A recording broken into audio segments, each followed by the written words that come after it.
Have you ever considered that the sounds you're listening to are something more than just what's in the scene?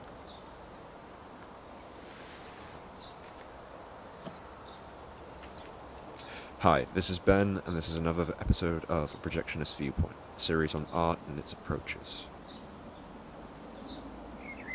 What you are, in fact, listening to is the future.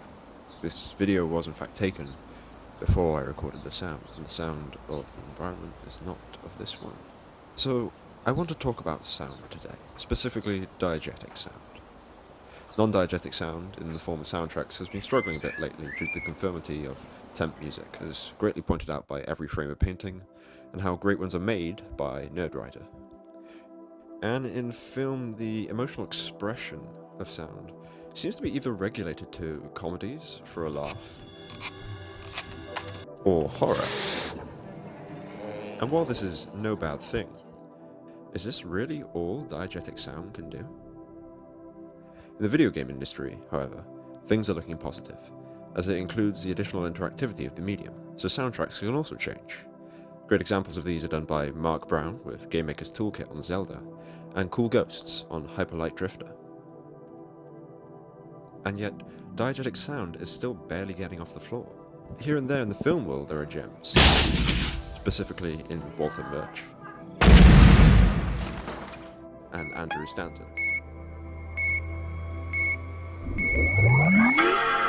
In the films, the use of diegetic sounds becomes something much more emotional to the scene, making those sounds become more than just simple objects. What someone hears and perhaps how they hear it is one of the core fundamentals missing.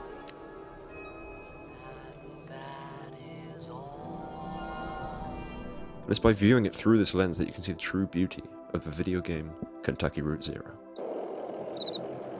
So I invite you all to listen.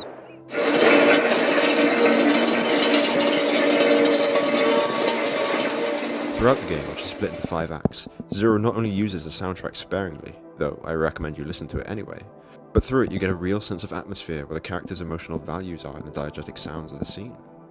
Through sounds played, repeating noises,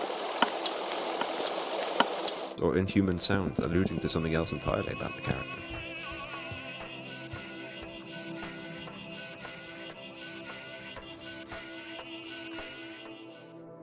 Throughout all of Zero, Cardboard Computer uses the sounds to force your imagination's hand.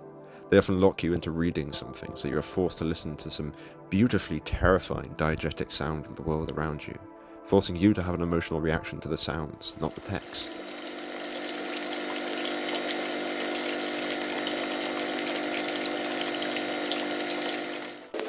This in turn makes you project your feelings onto the text. So when you hear Conway talk about his memories, you hear this.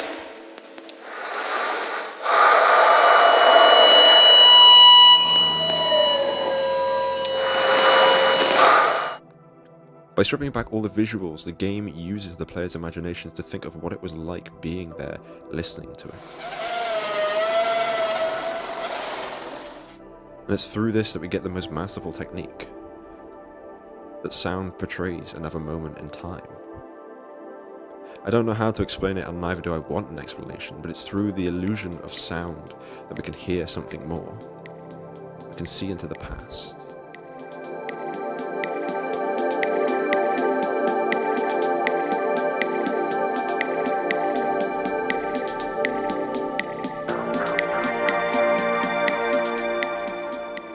Through this, the viewer hears more than what you could do with just the visuals.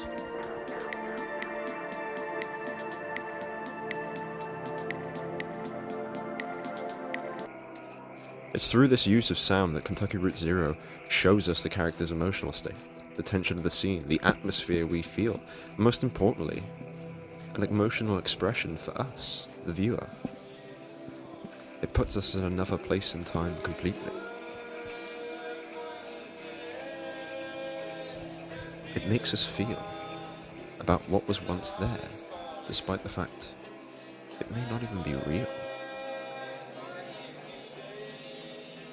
Kentucky Route Zero contributes something so much more than just the bare minimum of sound. It shows us the true illusion of diegetic sound. There's no one here. not to go there by yourself. My mother told me